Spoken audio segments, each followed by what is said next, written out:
ओम नमस्ते। आप सभी का हमारे कार्यक्रम में स्वागत है। आज हम श्रीमद् भगवत गीता के 24वें श्लोक से आगे प्रारंभ करते हैं।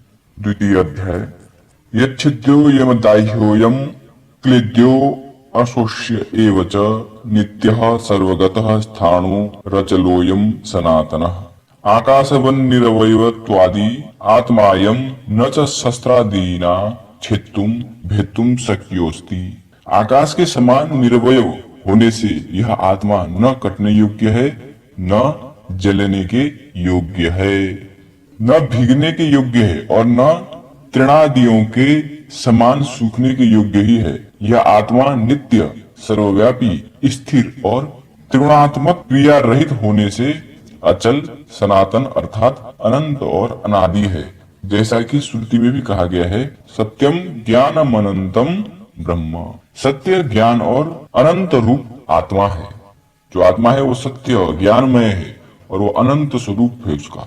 अव्यक्तो यम चिंत्यो यम विकार्यो यमुच्यते तस्मादेवं विदित्वैरं नानु शोचितुमर्हसि। नानु शोचितुमर्हसि। अयम आत्मा रूपाधिक गुणों से रहित होने से, नेत्राधिक इंद्रियों के ज्ञान का विषय न होने के कारण शास्त्र ज्ञानहीन पुरुषों को अव्यक्त अर्थात अप्रत्यक्ष है और अनुमानादि प्रमाणजन्य ज्ञान का विषय न होने से यह आत्मा अचिंत्य है तथा यह आत्मा निर्वय होने से विकार रहित है, ऐसा वेदों ने कथन किया है। इस कारण हे अर्जुन, इस आत्मा को इयमात्मानं प्रोक्त रूपम ज्ञात्वा शोकम कर्तुम न योग्यसि। प्रकार इस आत्मा को इस प्रकार से जानकर शोक करने के योग्य नहीं है, तुम शोक करने के योग्य नहीं हो। इसी प्रकार श्रुति में भी कहा है, अशरीरम शरीरेष्व नवस्यथेष्वस्थितम माहांतम विभुमात्मानं मत्वा धीरो न शोचति। जैसे कि कहा, जो शरीर त्रय से रहित है और अनित्य सर्वदेह में साक्षी रूप से स्थित है, वह विभु आत्मा को जानकर विद्वान जितेंद्रिय पुरुष शोक नहीं करता है। अथ चैनम नित्य जातम नित्यम वा मन्यसे मृतम तथापि त्वम महाबाहो नैनम शोचितुमर्हसि। यदि च वेद विरुद्धम पक्षांतरमाश्रित्य, और यदि तुम वेद विरुद्ध अन्य पक्ष से इस अविनाशी आत्मा को नित्य ही जन्मता हुआ और नित्य ही मरता मानता है, तो भी हे विशाल भुजाओं वाले वीर अर्जुन, तुम शोक करने के योग्य नहीं हो।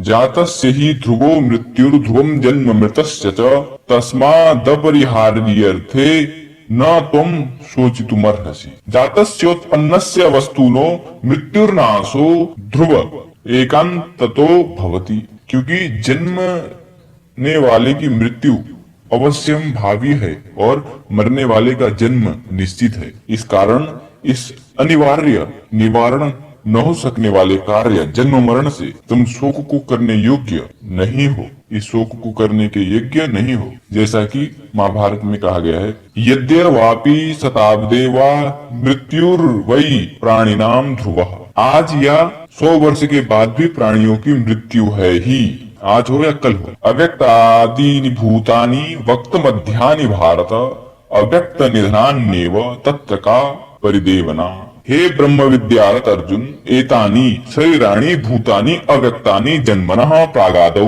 हे ब्रह्म विद्या प्रेमी अर्जुन, ये शरीर अव्यक्त अर्थात अप्रत्यक्ष या परोक्ष आदि वाले हैं, अर्थात जन्म के पहले ये अप्रत्यक्ष हैं, प्रत्यक्ष मध्य वाले और अप्रत्यक्ष अंत वाले हैं, अर्थात उत्पत्ति अवस्था में दिखते हैं और अंत में भी अव्यक्त प्रत्यक्ष हो जाते हैं। ऐसी शरीर के विषय में दुख जनित प्रलाप कैसा, अर्थात जो उत्पन्न होने से पहले अदृश्य थे और अंत में भी अदृश्य हो जाते हैं, उन मरुभूमि में मध्याह्न के मृगजल के समान। मध्याह्न काले मरुभूमौ प्रतीयमानेषु जलेष्विव प्राणेषु शरीरेषु विषयेषु ते कीदृशः शोक आक्रोशो वा।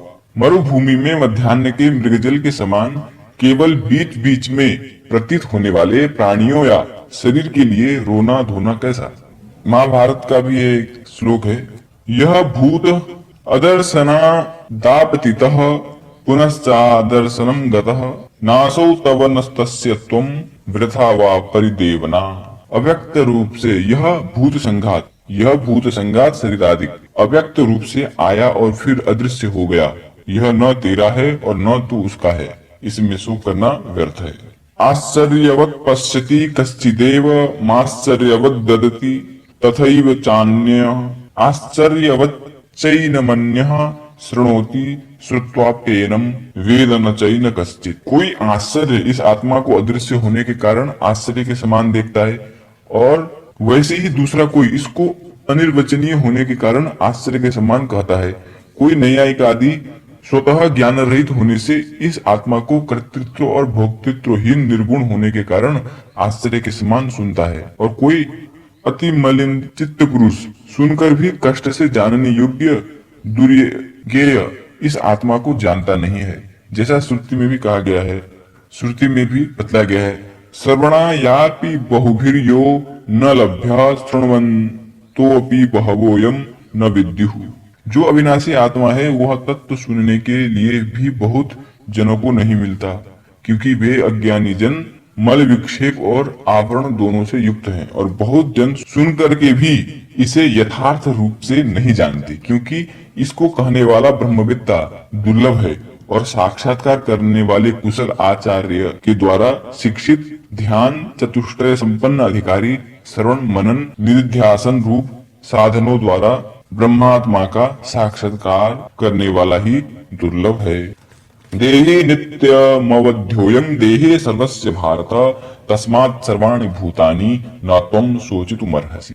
अये भरतकुलोत्पन्न, हे भरतकुल उत्पन्न अर्जुन, सर्वदेहाभिमानी प्राणियों के देह में स्थित यह देही अर्थात आत्मा नित्य अवध्य मारने वाले मारे जाने के योग्य नहीं है। इस कारण तुम सर्वभूतों प्राणियों का शोक करने योग्य नहीं है। स्वधर्मोऽपि चावेक्ष न विकम्पितुमर्हसि धर्म्यादि युद्धात् श्रेयोन्यत् क्षत्रियस्य न विद्यते।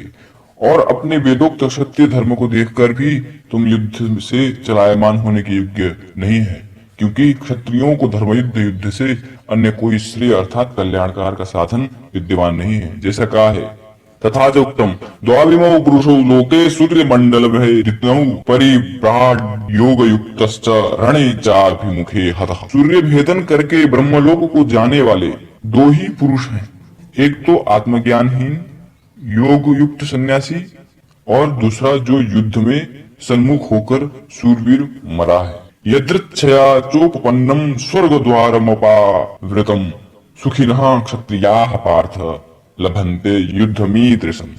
और हे पार्थ, बिना प्रयत्न के अपने आप प्राप्त हुआ युद्ध स्वर्ग का खुला हुआ द्वार है।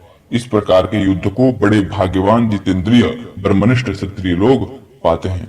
अथ चित्तमिमं धर्म्यं संग्रामं न करिष्यसि ततः स्वधर्मं कीर्ति च हित्वा पापमवाप्स्यसि। और यदि तू इस धर्म रूप संग्राम को नहीं करेगा तो अपने सत्य धर्म और कीर्ति को परित्याग करके पाप को प्राप्त होगा। अकीर्ति चापि भूतानि कथयिष्यन्ति ते व्ययाम संभावितस्य चाकीर्तिर् मरणादतिरिच्यते। और धर्मात्मा वीर दीर्घकाल पर्यंत तुम्हारी अपकीर्ति भी कथन करेंगे, और माननीय पुरुष की अकीर्ति मरण से भी अधिक दुखप्रद है। भयाद्राणादुपरतं मन्स्यन्ते त्वां महारथाः येषां च त्वं बहुमतो भूत्वा यास्यसि लाघवम्। शूरवीर महारथी दुर्योधनादि तुझे भय के कारण संग्राम से निवृत्त हुआ मानेंगे, और जिनका तू बहुत माननीय मान्यवर था उनके आगे लघुता को प्राप्त। अवच्य बादांश्च बहुन बदिष्यन्ति तवाहिताः निंदन्तस्तव सामर्थ्यं ततो दुखतरम निकुम। और तेरे हित करता दुर्योधनादि तेरे सामर्थ्य की निंदा करते हुए बहुत से अयोग्य वचनों को कहेंगे, इससे बढ़कर दुख और क्या होगा।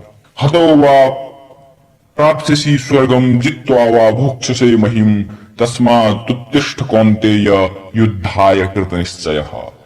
हे कौन्तेय, यदि च त्वं युद्धे हतोपि भवेः तर्हि स्वर्गम गमिष्यसि। हे अर्जुन, यदि तुम युद्ध में मारा भी जाएगा तो स्वर्ग को प्राप्त होगा, और यदि जीत भी गया तो इस पृथ्वी के राज्य को सुख को भोगेगा।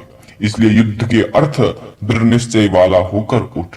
इसी प्रकार महाभारत में भी कहा, जय च लभते लक्ष्मीम मृतो वापि सुरांगनाम क्षणे विघ्न सने काये का चिंता मरणे रणे। कि जय होने पर राज्य लक्ष्मी प्राप्त होती है और मृत्यु होने पर सुरांगनाएं मिलती हैं, स्वर्ग प्राप्ति होती है, तथा स्वप्न के समान क्षण भर में नाश होने वाले शरीर की रण में क्या चिंता करता है। सुख दुखे समय कृत्वा लाभा लाभो जया जयो ततो युद्धाय युज्यस्व नैनम पाप मवाप्स्यसि। सुख दुख लाभ हानि और जीत हार को समान समझकर युद्ध करने के लिए प्रस्तुत हो। इस प्रकार युद्ध करता हुआ स्वप्न साक्षीवत कुल क्षयादि के पाप को प्राप्त नहीं होगा। जैसा श्रुति भी कहता है, यथा स्वप्न प्रपंचोयम मयि मायावी दृम्भितः तथा जगत प्रपंचोपि माई माया विजृंभितः। जिस तरह स्वप्न प्रपंच माया के द्वारा मुझ में कल्पित है, उसी तरह यह दृश्यमान माया रचित जगत भी जागृत जगत भी आत्मा में कल्पित है, ऐसा निश्चय कर। येषां ते भीता सांख्ये बुद्धि योगे त्विमां शृणु बुद्धिया युक्तो यया पार्थ कर्म बंधम प्रहास्यसि। हे अर्जुन, संसार के हेतु सुख मोहादि कारणों को निवृत्त होने वाला आत्म विषयक ज्ञान का उपदेश किया। अब तुम निष्काम कर्म योग में बुद्धि को श्रवण कर जिस बुद्धि से युक्त हुआ तुम कर्म बंधनों का परित्याग करेगा।